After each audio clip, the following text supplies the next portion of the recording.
AP വിഭാഗത്തിനെതിരെ ആഞ്ഞടിച്ച് Panakkad Hyderali Shihab Thangal തിരുകേശ വിവാദം ജനങ്ങളെ വഞ്ചിക്കാനാണെന്ന് സമസ്ത മധ്യമേഖലാ സമ്മേളനത്തിൽ അദ്ദേഹം തുറന്നടിച്ചു. ഇത് കച്ചവടവൽക്കരണമാണ്. വഞ്ചനയും കാപട്യവുമുള്ള പണ്ഡിതന്മാരെ എതിർക്കണമെന്നും അദ്ദേഹം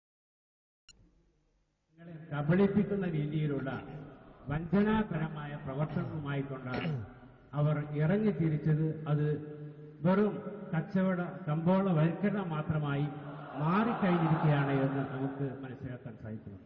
പ്രവാചക തിരുകേശം കൈവശമുണ്ടെന്ന കാന്തപുരം AP അബൂബക്കർ മുസ്ലിയാരുടെ അവകാശവാദത്തിനെതിരെയാണ് സമസ്ത ഉപാധ്യക്ഷൻ കൂടിയായ പാണക്കാട് ഹൈദരലി ശിഹാബ് തങ്ങളുടെ ഈ പ്രസ്താവന.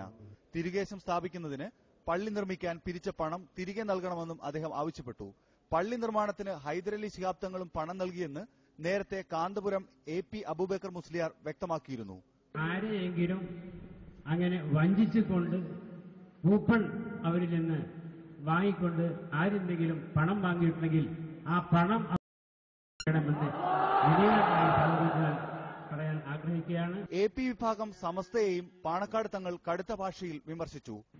എവിടെയെങ്കിലും ബാനറുകളോ അല്ലെങ്കിൽ പോസ്റ്ററുകളോ ഒട്ടിച്ചുകൊണ്ട് സമസ്ത ഉലമ കോൺഗ്രസ് എന്ന് ഇവിടെ എഴുതി ചേർത്താൽ ഒരിക്കലും തന്നെ അത് സമസ്തയാവുകയില്ല.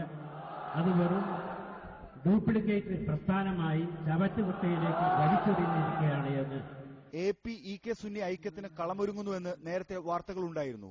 ഐക്യസാധ്യത ഏറെ വിദൂരമാണെന്ന് വ്യക്തമാക്കുന്നതാണ് പാണക്കാട് ഹൈദരലി ശിഹാബ് തങ്ങളുടെ വാക്കുകളും സമസ്ത മധ്യമേഖല ഉലമ സമ്മേളനവും.